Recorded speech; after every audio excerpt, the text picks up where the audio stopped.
I think, everybody goes through ups and downs about their work, but what's has helped me is just like kind of just trying to accept those thoughts, know that they'll be there, but trying to just like choose to focus on the better thoughts instead of focusing on the bad ones, I guess. Hello, and welcome to episode 35 of Attention Engineer.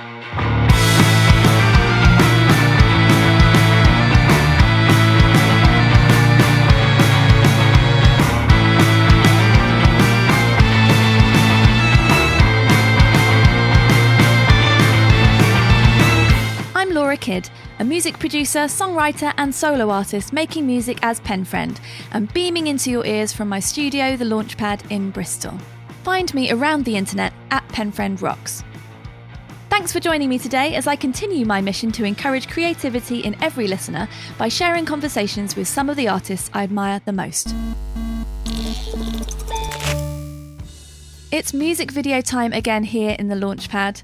After taking delivery of our new drone friend early last week, Tim and I have been practicing cinematic shots after individually crashing the poor thing into a piano, me, and a plant, Tim.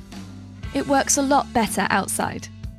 Yesterday I packed up the drone and my posh camcorder to spend a few hours by the River Avon up in the northwest part of Bristol, singing to myself and enjoying the peace and quiet. It was lush, and I only lost the drone for a few minutes. The next stage is editing, which I love, and then the video will be ready to share with you at the end of next week.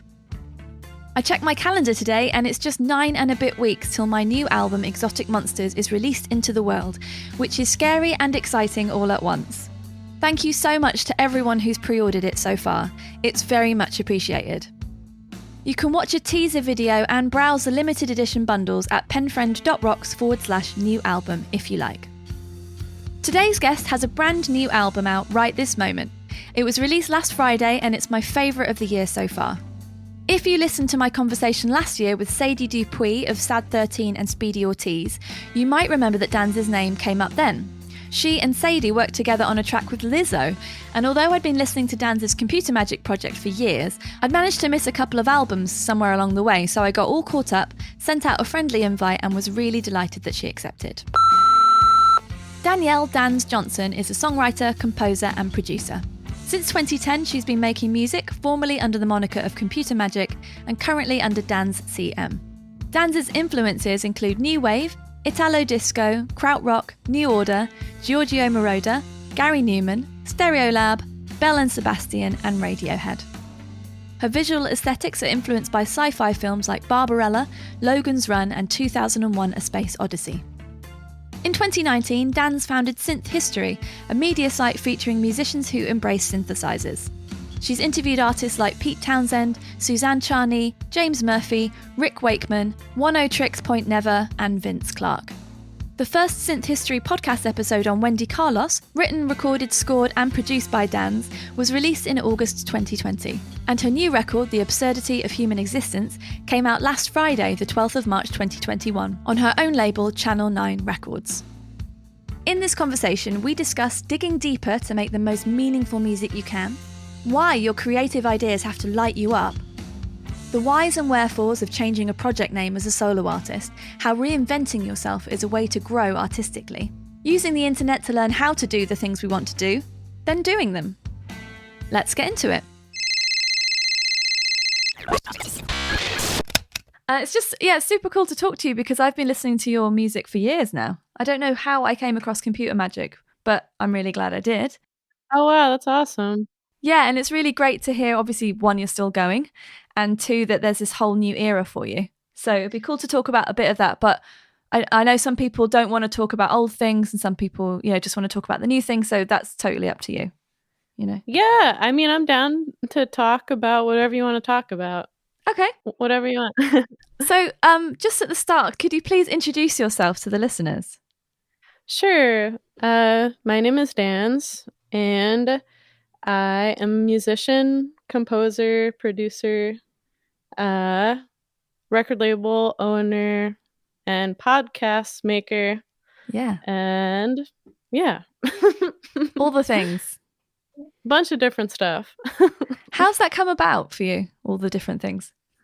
I don't know. I think I mean, I started with doing music career-wise, but before that, when I was in high school, I like dabbled in graphic design, and then like that's helped me along the way with music. And I think whenever I become interested in something, I just kind of figure out how to do it, and then it goes from there. I mean, that's true for the record label and the podcast and whatever I decide to do. But I whenever I want to do something, I just kind of research how to do it and try and make it happen. Yeah. I'm smiling and nodding because I'm exactly the same. I've just been learning a lot of stuff about green screen because I just did a new video, and obviously we're a bit restricted with what we can do in the UK still on lockdown. But I was probably going to do some weird green screen at some point anyway. It's just so brilliant. Like, you really can just decide to do whatever and do it. Yeah, totally. You know, that's a great example. There's not really any excuses anymore for not doing things, I think. Yeah, I mean, especially with how much you can learn on the internet and how many how-to videos there are on YouTube and stuff. Just type whatever in and there's a how-to video. Exactly. So talking about your album, that's coming out really soon, isn't it? Yeah, that's coming out in a little over a week, in 9 days, March 12th. I'm really excited for it to finally come out. I actually finished all the songs at the end of 2019 and wanted to release them in 2020. Was trying to figure out if I was going to mix this. So I recorded and produced the songs myself, and I was kind of dabbling with the idea of if I wanted to mix it myself or have someone else mix it. And I decided I wanted my friend Claudius Mittendorfer to mix it, who had mixed my other record, Davos. But after mixing was done and everything, I was kind of ready to release the record in 2020. But then obviously the pandemic kind of hit, and I was like, do I still put this record out? Is it going to be lost? I can't tour it. I don't really know what to do. But what ended up happening was I just decided to put it out in 2021 because I didn't really want to wait anymore for the pandemic to go away. This is like, what if it never goes away? I mean, that's like a pretty bad way to think about it, but nobody really knows what's going to happen. So it's just like, it's okay if I can't tour. I'll try to figure out, maybe how to stream shows and stuff like that. And I just didn't want to sit on the songs anymore, and I wanted to get them out. It was just so hard to I had the artwork done. I had all the songs mixed and mastered at that point, and I just didn't want to.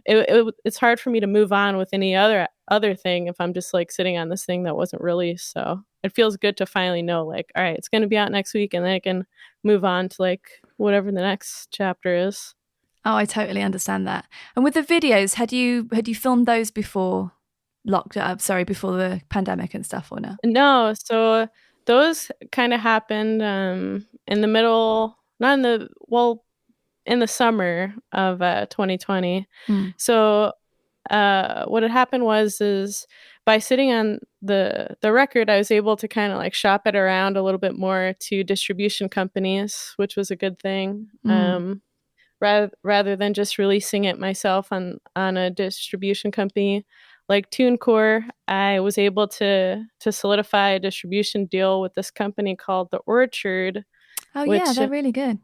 Yeah, who were kind of helping me along, and they gave me a small advance for just to help with either promotional stuff or videos or whatever. And so with that extra money, I decided to do these 2 videos.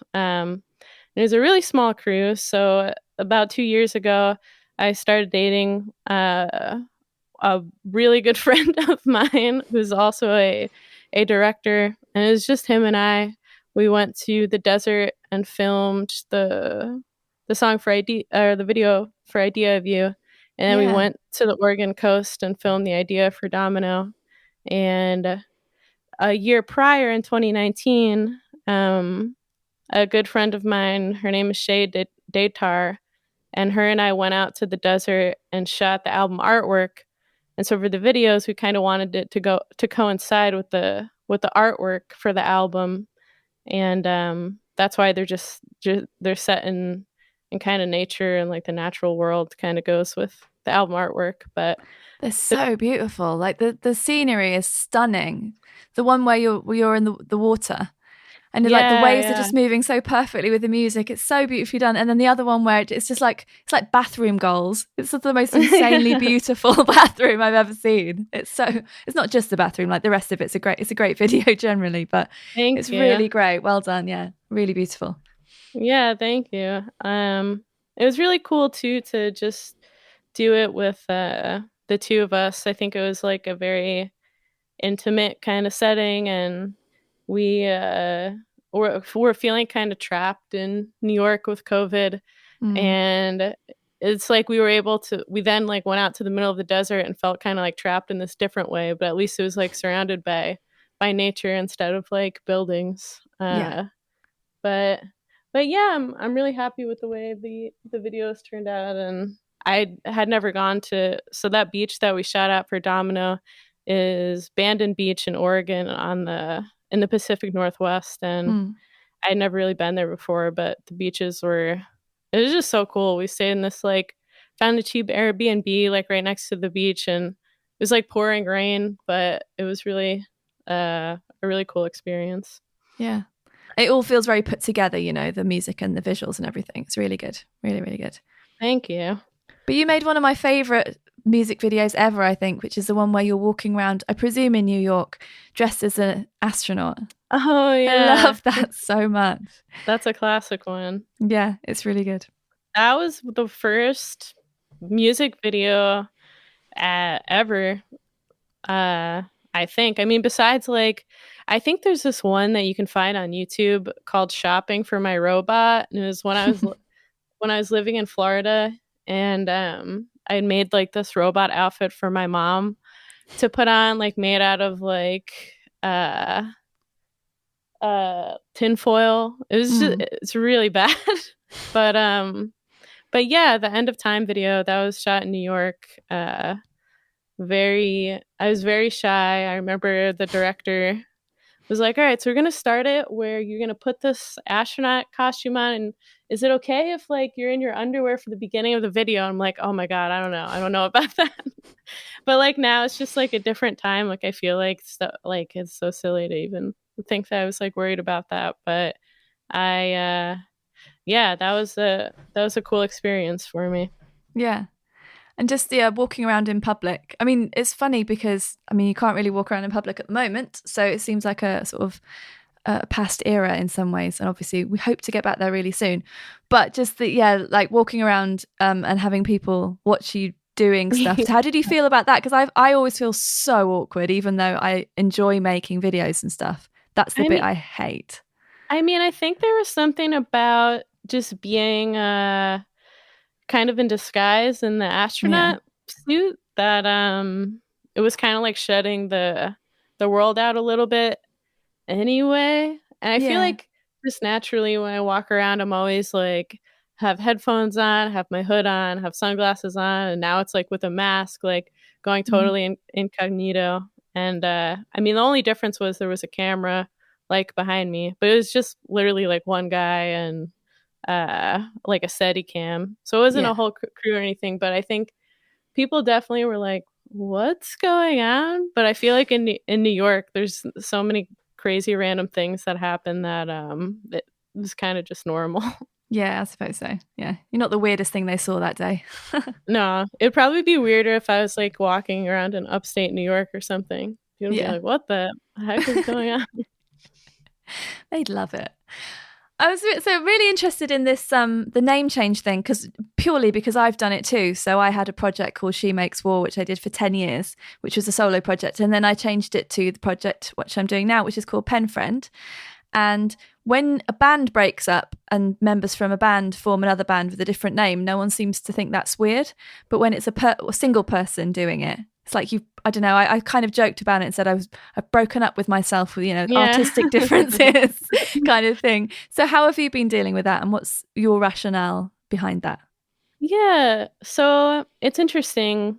So when I first started making music, I never even for a second thought that it would be uh it would become a career. I just was doing it for fun and people liked it, and I just thought of the name Computer Magic kind of on a whim. It was like a quote from this movie I'd watched, and it's like, all right, that sounds cool. But then over the years, like then I started to grow and have a fan base, and it just became, where I am today, and I had songs in commercials and got to go to Japan and all these things. And then the Mm, name kind of just stuck, even though I was never like that big of a fan of my own name. It's right. like I just thought there's so many bands with the name Magic in them, and like I don't want to be stuck in a corner of like computer magic. I always thought like whenever I talked to somebody else who had no idea what kind of music that I made, they thought it was very oh, it must be like very technological and like like Skrillex or something like that. Not that there's anything wrong with Skrillex, but I think like people just thought that they never heard my music before, thought that it was something different than it actually was. And Yeah. I I wanted to change my name to just Danz actually a few years ago. And I remember I posted on Facebook and people were like, "Oh no, I don't think you should change it. It's going to confuse people, blah blah." And I was like, "All right, I'll just name my record Danz." And so so I put out a record called Danz by Computer Magic. And then I don't know. I don't know if it was COVID or what, but I kind of wanted to do it before COVID, but then that happened, and then I just didn't really care about keeping the name anymore. I was like, I'm keeping it more so for other people than myself, and I just wanted to kind of shed it. And I everybody knows me as Dan's anyway, and Mm, so I decided to just like kind of keep the CM as like uh, a little throwback. But I think it's just the name Computer Magic reminds me of this bedroom pop girl that was very shy and like wanted to kind of hide. I wanted to even hide that it was me making the music. So I was like, mm. what if nobody believes that like I could do this? So I'll just like make this into like could be a band, could be just me. You won't know. It's named Computer Magic. And so I think now I'm just like kind of more proud of what I do and just decided to shed the name, and that's a big reason, or that is the reason why it's Yeah. coming out as Danz CM. I think that's wonderful. Yeah, I've been through the same thought process myself with my own one. And it's so funny because there's a lot of people who don't see any problem with the name I had. And then maybe there is no problem. It's just a bunch of words. There is no problem with it. It's just that obviously Yeah, my connections to it and the way I feel about it and the way I feel that other people might have felt about it is my own thing. And I have to be happy because I'm the one doing the thing. So, of course, it's exactly. no one else's business at all but your own. Yeah, exactly. Of course, you don't want to lose everyone that you've built up over the years, but I think people can manage. I think you can probably find them. Hopefully. Y- yeah, that was a thing that I didn't really think fully about. Like on Spotify, obviously, Mm, there's like I don't know, like 20 30,000 people that follow Computer Magic on Spotify, and I didn't mm, really think about like, oh, well, I'm going to have to regain all those followers again for the Danz CM account.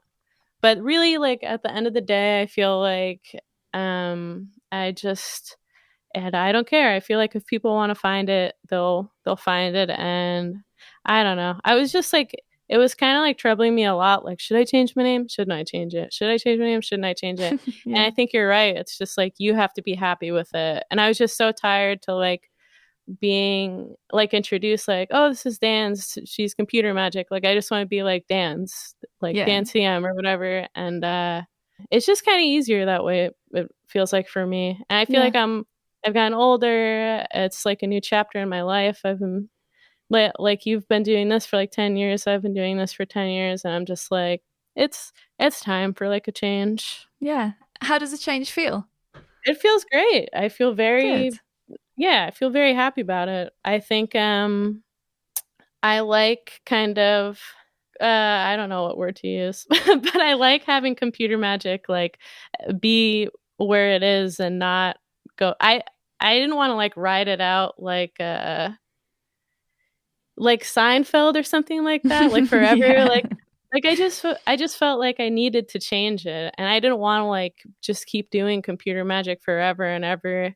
Because I Yeah. think with any kind of music, eventually it kind of gets stagnant. And I feel like it sounds dumb, but I feel like changing the name of something and kind of reinventing yourself in a way is just how to grow artistically. And yeah, Yeah. it's just a new chapter for me.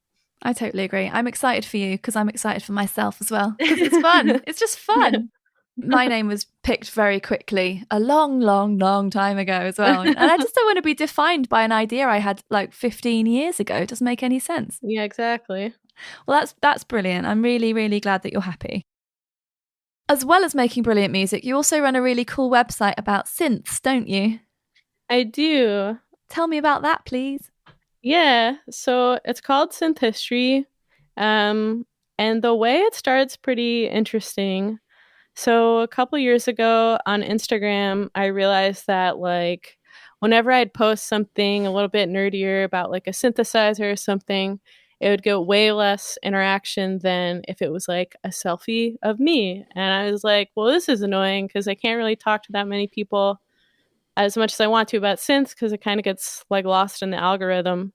So I decided to start this other Instagram account that was just dedicated to like talking about retro synths and stuff. And I'd find these like older magazine scans on Tumblr and blogs and stuff and just kind of research the synths a little bit and post about them. And I would hashtag all the posts and stuff. And it's just started growing like really crazy.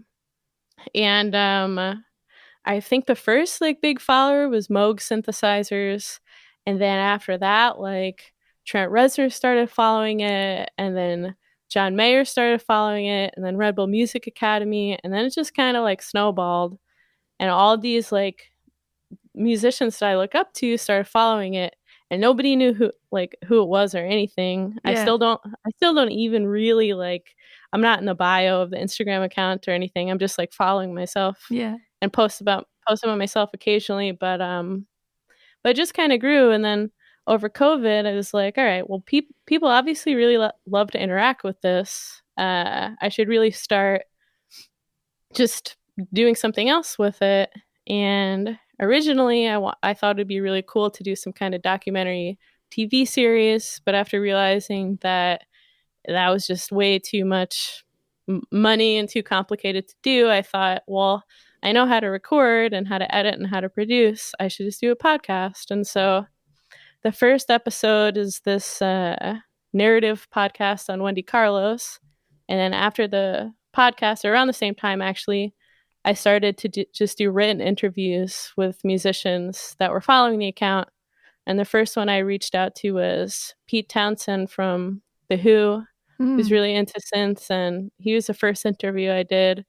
And then I did Vince Clarke, who's in Depeche Mode and Yaz, and Gary Newman and James Murphy of LCD Sound System, and Such cool people. That's great. yeah, it just kind of became like this Instagram thing that I then turned into like a website, and then now podcast. But the podcast episodes are like a lot of work, so it takes it, it takes a it takes a lot of time. It's like because I'm scoring all of them, and it's a lot of sound design. It's like Oh, right. it's very similar to like Radio Lab or This American Life or something. Yeah.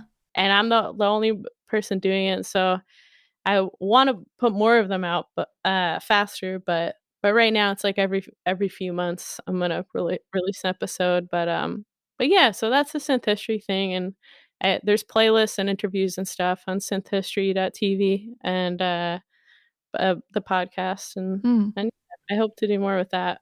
So That's so great. I mean, I was sort of laughing along then because I know how much work a podcast is, even Yeah, when it's yeah. just talking. I'm pretty sure it's about a day and a half, 2 days a week I spend on this podcast, and there's no music in it. There's music at the start and at the end, but that's already recorded. So, oh my god, you're scoring the whole thing. That's a wonderful project, but holy moly, that's a lot of work. Yeah. So it's a lot, and I'm also, like, writing, so I'll write the whole thing first, Mm-hmm. and I'll do, with the references and everything like that, Mm. and then I'll record, like, a demo audio track so I know how long it is, and then I'll Mm. score all the sections and put in all, like, the sound design, and I'll also have, like, other people, like, when I need voice actors, like, Yeah. I just be like, "Hey, can you," to my boyfriend, like, "Hey, Matt, can you pretend to be, like, an old-timey person and, like, say, 'What's a synthesizer?'" And then he'll, like, record it on the voice memo on his phone and send it back, and then I'll, like, Mm. edit that stuff in, but That's so cool. it's really fun. It's hard for me to, like, do that, and then also with the record coming out, I'm just like, Yeah. "Alright, I gotta focus on this, and then once this is out, then I could focus on Yeah. that." But Exactly. Oh yeah, it doesn't matter how long something takes if you're making something beautiful and meaningful and all that stuff. But I'm just sort of in awe of the sort of complexity of the thing you're taking on. And if anyone's listening who's got like tons of money they want to throw at Danz so that she can do this full time once her record's out, because I want to hear the whole series and I'd like it to be done really quickly. So if there's anyone with just too much money burning a hole in their pocket, get in touch, please. That would be really good. that'd be great. Any synth fans in the house? Come on, get involved.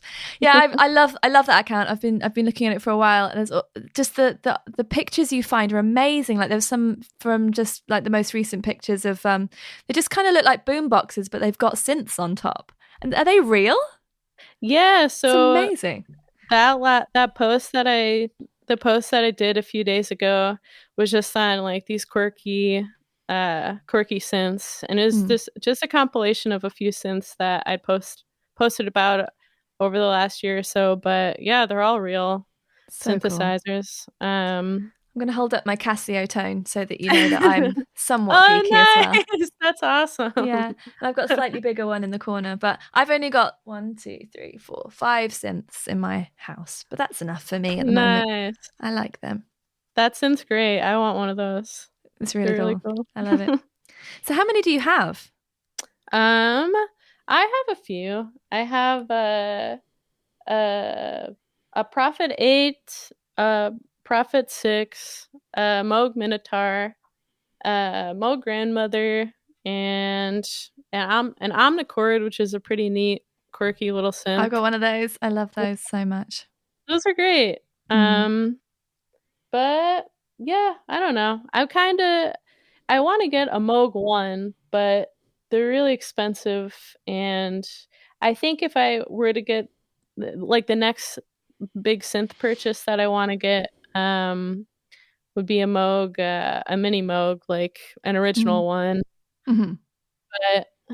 But yeah, the unfortunately I live in a pretty tiny studio apartment in New York, and, like, the more gear that I get, the less space I have to actually, like, live in. But Yeah. I think in the summer I'm making the move to LA, which I'm pretty excited for. I'm really Yeah. excited to get out of New York City and have a little bit more space. So hopefully you get more synths then. Nice. But it doesn't sound like it's a collecting thing for collecting's sake. Are there certain sounds that you're looking for when you're getting new synths? Yeah, no, I don't collect them. I mean, I wish that I could, but I just can't. At this point in time, I can't really afford to collect stuff that I'm not using to actively make music with. Yeah. But for me, I think it's important to have, like, a synth for a specific thing. So the Prophet 6 I use for chords all the time. The Moog Minotaur is what I mainly use for bass. The Grandmother is what I use for, like, leads. The Mm-hmm. Prophet 8 I, like, barely use at all. I'm just using it as, like, a MIDI keyboard right now. But I have a list of certain things that I want to get, for certain specific sounds. But I think Mm-hmm. as far as like collecting goes and collecting vintage synths, that's like something I want to do when I have like, a little bit extra money saved up. Yeah. But yeah, for me right now, it's just about whatever I have, just like making sure I use it on music making. And then down Yeah. the road, I hope to collect more. Do you only use analog synths, or do you use any programming stuff inside computers and stuff like that? So I use software synths sometimes. I Mm-hmm. think the past couple years I've been trying to just like mainly use analog like hardware stuff. Mm-hmm. Um the Prophet 6 is all analog except for the effects, and the Moog synths are all analog. And what I'll do is like I'll write in Ableton and maybe use a software synth and then send the MIDI through one of the hardware synths. Mm. So kind of like get the bones of the songs down on Ableton, and then like re-record everything with the analog synths. But Mm. it's like a mixture. It just like depends on, to be honest, like what I'm making and how lazy I am. Because like, because setting up the hardware synths like takes much longer time than like just using a software synth, and like I could do something on my keyboard. And I've been doing like some music live streams, and because I only have this one camera, I'm like, oh, I'll just do it with Ableton and just do some Mm. soft synths. But I think yeah, it just depends on kind of on the mood that I'm in. But Mm. for this last record, it was mainly probably like 90% uh hardware and Mm. analog synths. I ask because I know some people are really, I was going to say, use the word snobby, which sort of sounds like I think that's bad. But some people are very specific about they will only use hardware and and stuff inside the computer is no good. I just like a mix of stuff. Like if the sound is right, I'll use that sound. I don't care where it comes from at all. But some people have other opinions, obviously. So Yeah, I think it just honestly it depends, and I think it can sound super good coming like from a software synth mhm. for sure. And I think yeah, I mean it just depends on what you're trying to make, and Yeah. both can sound good. Back to things in the real world. Like I do sound like someone's gran. Back to things that we can touch and feel. I'm really interested to know what the word creativity means to you, because this show is about that, and it's about trying to find out what that is for different people to some extent. I was wondering if you have a process for the things that you make and what kind of stumbling blocks you come up against and possibly how you get yourself out of them. So that's about 17 questions in one. Apologies. But just generally, what do you feel about creativity? What does that word mean to you? So, what does creativity mean to me? I think that one of my biggest problems, I think, I was going to say being overly creative, but I don't think that's a good way to put it. I feel like that I want to do so many different things that it's hard for me to sometimes ever finish one, because I'm like, oh, I want to write this thing about synth history. Oh, I want to finish this song. Oh, actually, I want to create an NFT. Like I'm always like, if a light bulb comes up in my head to like make something, whether it's anything I just said, or like maybe it's like designing a shirt or something for the new record, I just feel like I just go for it right there in the moment, whether it's like 2 a.m. and I'm sitting there and I think of it, or if it's you know right after I'm eating dinner or whatever. I think the most important thing for me is like when the idea comes, to just like get it down there in the moment when I'm feeling inspired by it, Mm. because I feel like it's really hard for me to like sit down and like force myself to be creative. I feel like it'll just come, like I'll be super interested in a specific synthesizer one day, and I know that if I don't look it up and research it and write about it now, like tomorrow I'm going to like forget about it or something. And I don't know. I think it sounds really impulsive when I talk about it that way, but I think for me, creativity is just going with the flow and listening to your ideas, and not being afraid to follow through with them. And I think it is important to force yourself to finish things a lot of times, even if you are impulsive about them. But yeah, just take your always try to be inspired by things around you, and um yeah, I don't know. I think it's definitely a lot. That resonates with me a lot. So I think, in fact, resonate's a good word, because it's the things that make you kind of vibrate, or something that lights you up. Because the thing has to light you up in the same way that the name that you choose to use for your project needs to be exciting or make you feel positive or whatever. Definitely.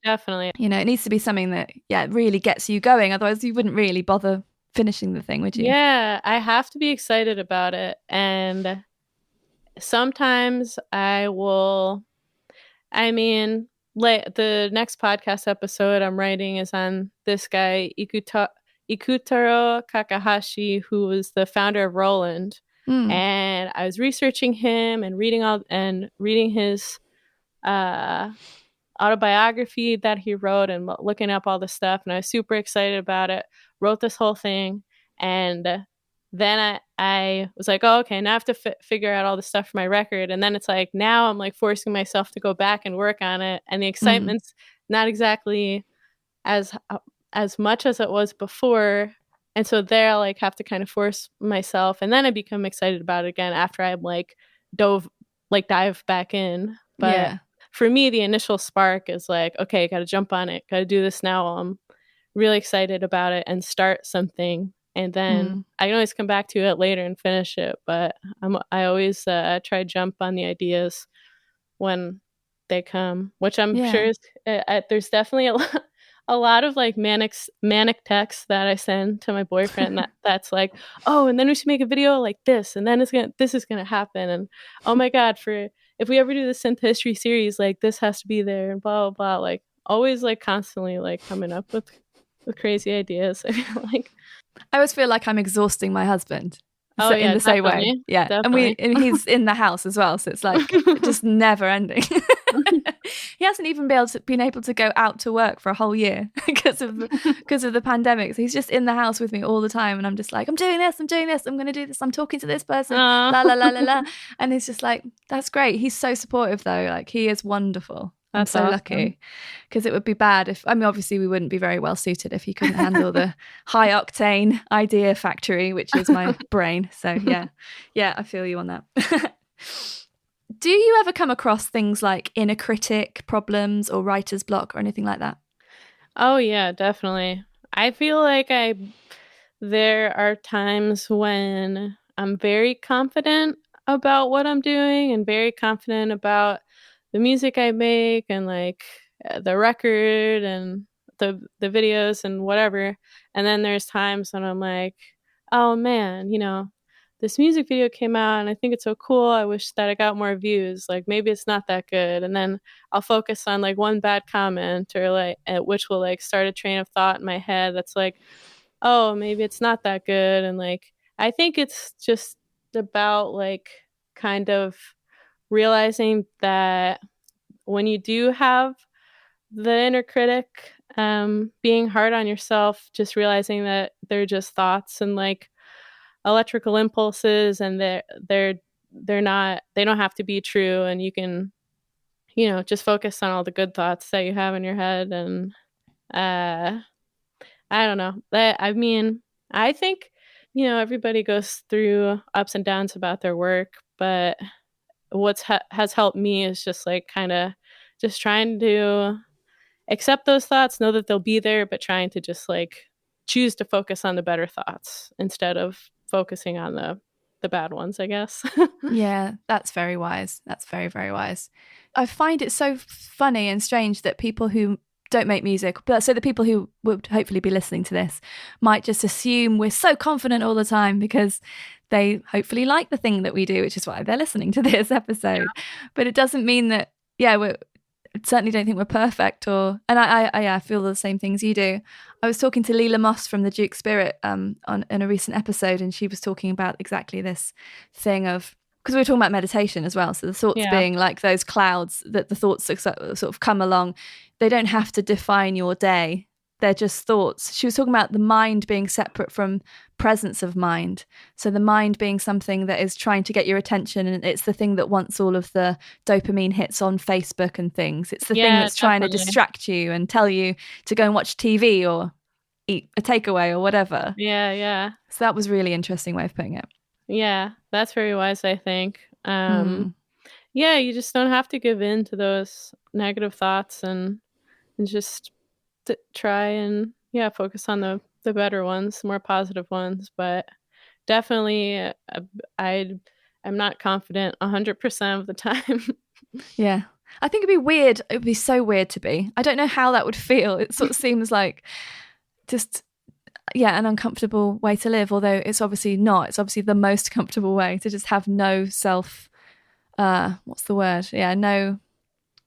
I just can't imagine it. I can't imagine it either. It would probably, I don't know. That would be hard. That would be weird.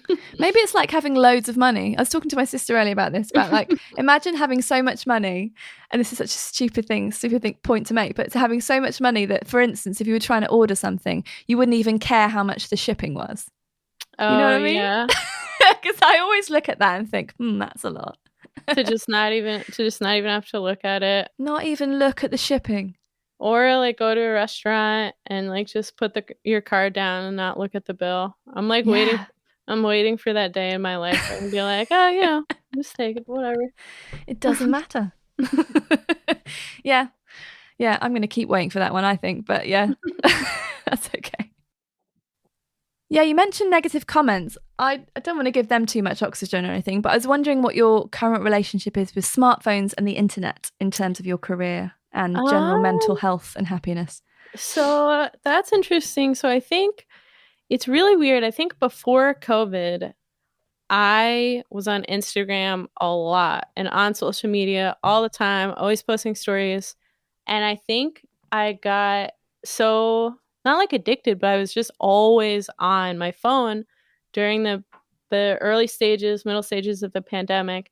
And I think somewhere along the line, I was just like, I don't care as much anymore. And I think that there's just been a shift with how I use social media now. And it's like, I'll go on, I'll post about, like, if I have like an announcement on the Danz Instagram account, my personal Instagram account, and Synth history I post like every day. I make a post every day on there, but for my own, it's not very often. But I definitely am on there a lot less than I was a year ago. And I feel better about it. I feel like there's this thing of like on social media of like just like, like comparing like yourself to like for me it's like comparing like to other musicians and like, oh, how many followers do they have? And then it's just like I just kind of like wanted to stop kind of like caring about that kind of thing, because it's just like kind of like takes over and like brings up all these negative thoughts about yourself, and there's no point. Life is so much more than that. It's like about experiences. I felt like it was just like taking away from my experience of life, like being on Instagram all the time. I'm like, why am I on there? Why do I care about numbers and like likes and how many people are looking at my stuff? And so I think that I was to make a long story short, I think I was on Instagram more often, and then the pandemic kind of like brought me off of it a little bit, which I think I'm kind of a little bit more happier about. But yeah, I think it's gone the opposite way for me, and it's annoying because I had made a lot of effort to get off a lot of stuff for good chunks of time and only use it in a really sort of a digital minimalist way, as in use it to add value to my life. So, look at specific things and then get off the computer, or post things about things I'm excited about and want to share and then get off the computer. So none of the scrolling was happening, which was really good. And then I've just let myself go back into it, and it's disgusting. I hate it. And just go looking again. Oh, Instagram, and then this, and then this, and then this, and around and around and around, and I can't stop. And they are addictive things. They're shiny. It's very addicting. It's created that way. That's why this podcast is called Attention Engineer. I'm an idiot for not, and I'm a hypocrite, and I'm telling everyone so that they know. It's really hard, but yeah, you are so right. You're so right to distance yourself, because that is not life. Staring into basically a vortex in your hand is not living life to the fullest, is it? It's crazy. It's like sometimes it's just such a reaction when you're not doing anything. To just pick up your phone and look at Instagram, look at your email, look at Twitter, look at whatever. And I just started trying to train myself, like when I notice myself doing that, like put it down, do something at, in the real world, like around me, like, oh, I should probably clean up my apartment, or, oh, I've been wanting to sort my record collection, I should do that. It's just, I was realizing, oh my God, I'm wasting so much time scrolling through stuff that has not, like, is not adding to my life at all. It's just, if anything, it's just like, some of it's just like the memes make me laugh. Knowing what my friends are doing is fun, but like a lot of stuff I'm like, on the explore page, and there's like somebody doing their makeup as like a specific way. I'm like, I don't know if I'm like, I'm never gonna get those 30 seconds back, like of a specific thing that I watched. And you didn't seek that out either. That's the thing. I mean, there's so much wonderful information. If you, like we were talking about YouTube tutorials and what have you. Oh yeah. But it's very different to just be presented with something and then you watch it and you're like, why did I watch that? Like, I didn't want to watch the makeup tutorial or whatever it is. Yeah. Or like I downloaded TikTok for the first time. Danger. Yeah. And I was just like, it's very like entertaining to watch, but after a while it was like, I don't know. I'm like just been mindlessly scrolling through these videos, but I don't think like the internet is, I think it's like amazing. And like I am a big proponent of like social media. I don't think like I would have gotten to where I was today, like without being able to promote myself on all these platforms. But I do think that there is just like this kind of mindless addiction to scrolling and just subconsciously, like I think we just get so used to it and just think that there's like nothing wrong with it. But sometimes I take a step back and I'm like, geez, like if I added up all the time that I spent doing that. There was this really funny quote that was from Mark Cuban that I heard the other day on I think it was like an episode of Shark Tank. I don't know if you've ever seen no, I haven't. So Mark Cuban's this investor guy, but he was like talking about making his bed and how he added up all the time per week it took to make his bed. And he realized like he was would be spending hundreds of hours of his life making his bed. So then he decided never to make it anymore or something. And I was like, wow, that's really interesting. Like, like, why do I make my bed? Like, I just go back and sleep in there anyway. And then, but it just kind of makes me think of like all the mindless scrolling I do on social media. Like when I'm really old, like on my deathbed, do I want to, what would I think if I like added up all the hours I spent watching like these dumb videos? So I've just imagine if someone presented you with that number right at the end and you just were like, oh, that'd be what killed you, wouldn't it? Just be like, oh no, all the novels I could have written. That's like an SNL skit or something. Oh God. It's probably many hours. So I was mostly laughing at the Mark Cuban thing because I don't really make my bed, but it's not a messy bed. I don't have like loads of sheets or anything. We just sort of straighten out the duvet and that's it. It doesn't take very long. But if he's talking about the seconds that add up, unless he's got some elaborate bed making thing that I don't understand and I'm doing it wrong, I don't know. I don't know. Yeah, maybe it's an elaborate bed with like specific like pillow setup or something. I don't know. Maybe. But yeah, so I think social media is great for it's great for brands and stuff, but definitely don't get sucked in to the explore page. Go on the internet, read stuff by me, read stuff by Danz, look at all our stuff, get all of our music, and then get off again. That's it. That's all Exactly. you need it for. But yeah, please just don't be on it all day. And that's the thing when I suppose there's the sort of the inherent thing I struggled with social media, because I really love it and appreciate it for, again, the same things you're saying about career building stuff. But I also don't want people to be on there all day. So I went through a period of time thinking, well, if I'm posting, then I'm basically saying I agree that we should all be on there because I want people to read the things. But I think people can make their own minds up, and I'm not responsible for that. So I'll just post. If you don't see it, that's fine. Hopefully you were outside doing something else, you know. I would love to ask you which 3 pieces of your own work you'd recommend for new listeners to get into your musical world. Ooh, that's interesting. I would say anything off The Absurdity of Human Existence. For computer magic stuff, there's a song called Amnesia that I really like of mine that came on the Danz record, which came out a couple years ago. And then probably a song that I really like is a song called Spaces off my record Davos, which came out in 2015.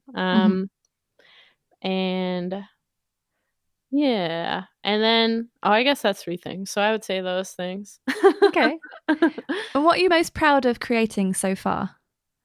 I don't want to. I feel like I would say this nearest like any new release that I have, but I do feel like this new record I tried to dig the most emotionally that I ever have before, and I think in the past, obviously, like all of the songs that I've ever made are pretty personal to me because they're like coming from me. But I think this last record I tried to dig a little bit deeper.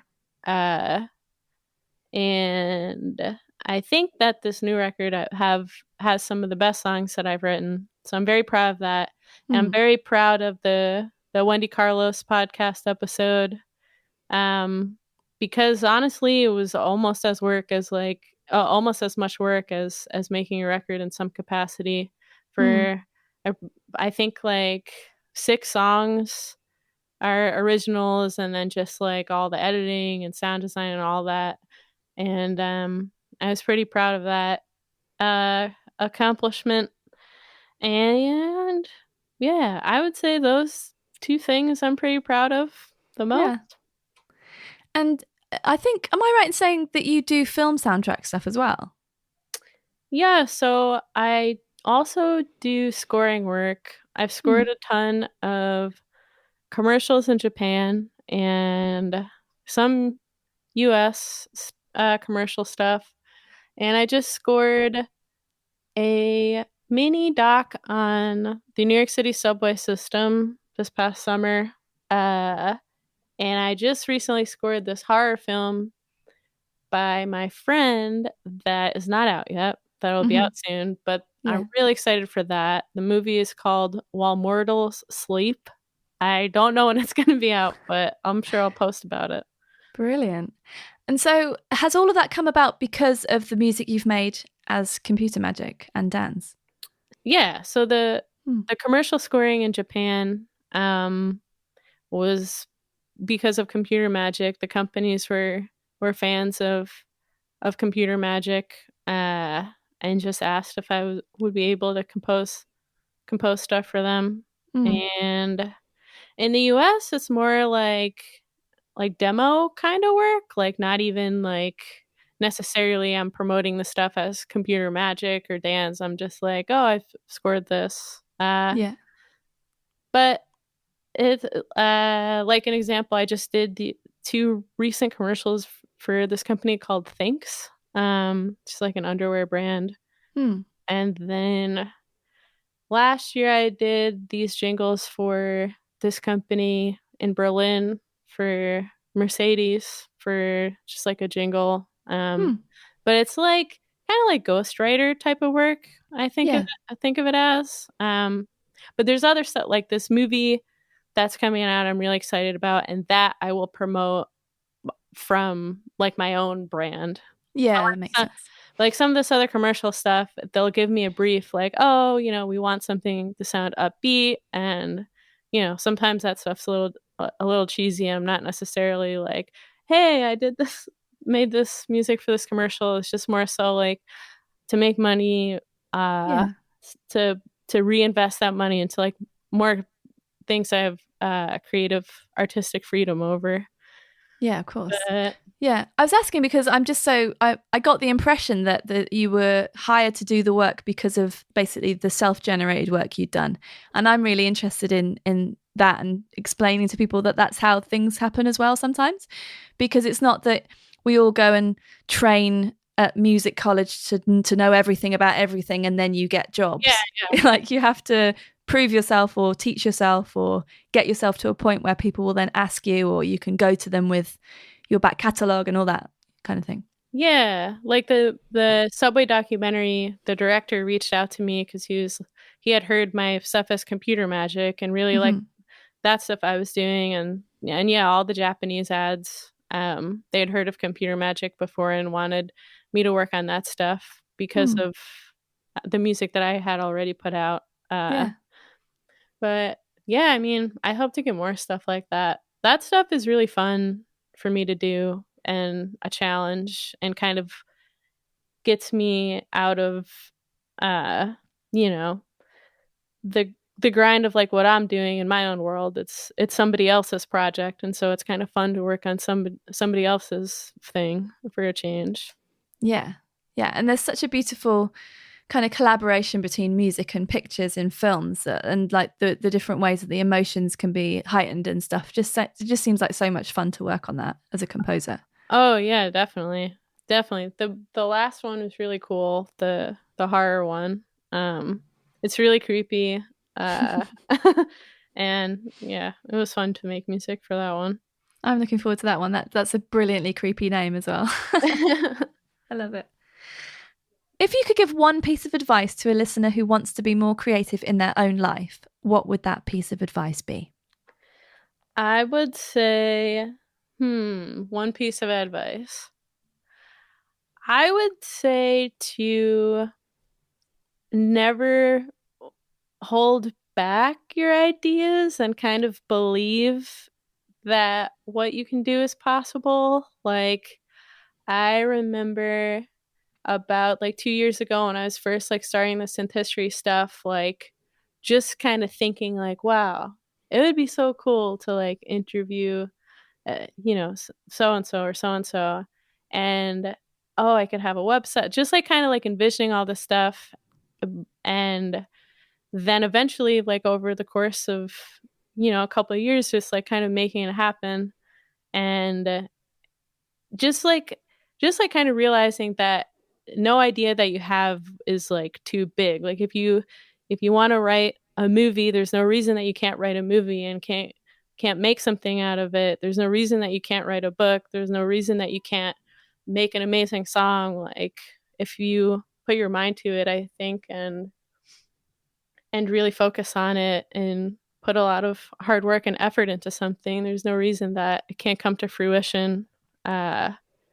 And yeah, I don't know. Just I feel like you're your own worst enemy when it comes to like holding yourself back about things, and it's just to kind of take that mindset away and believing that you can. I mean, it sounds cheesy, but just like believing in yourself and realizing that you have the ability to actually make things happen in your life. I feel like I just got a personal pep talk from Danz. That's so cool. Thank you so much. Yeah, no problem. I've had such a wonderful time talking to you. Oh, thank you. Thank you so much for saying yes. Yeah, this is amazing. Thanks for having me. Best of luck with the album. I hope that everyone listening goes and picks up a copy immediately. In fact, they must. Yay. Yeah. And then what's your next creative adventure? What's happening next this year for you?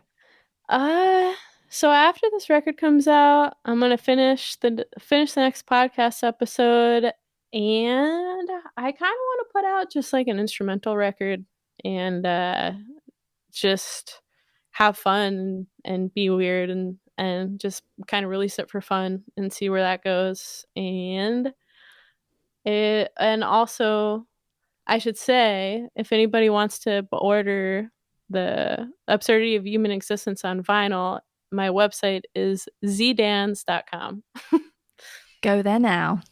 And yeah, I'm just gonna try to keep being creative, I guess. Brilliant. That's brilliant to hear. Well, it sounds like a busy year ahead. I hope it goes well. Thank you. And thank you so much for talking to me. Of course. Thanks for having me. I think you know what to do. Danz's new album needs your support, so please head to zdanz.com, that's ZDANZ.com, to get your copy of The Absurdity of Human Existence. I love that title. I've made a deluxe show notes page for this episode at penfriend.rocks/Danz as well, of course. Thank you so much for choosing to listen to this podcast today. It's lovely to have you here, really. I'm sure you already know that rating and reviewing podcasts really helps spread the word to bring in new listeners, so thanks for considering that, and please do subscribe so I can get the next episode to you with minimum fuss. My new album, Exotic Monsters, is available to pre-order now on limited edition vinyl, CD, cassette and more, so have a listen and a browse at penfriend.rocks/new album. Big love and thanks to every member of my correspondence club for powering the making of new music and podcasts. Thank you. I'll be back next Wednesday with another deep conversation about creativity, grit and determination. Catch you then.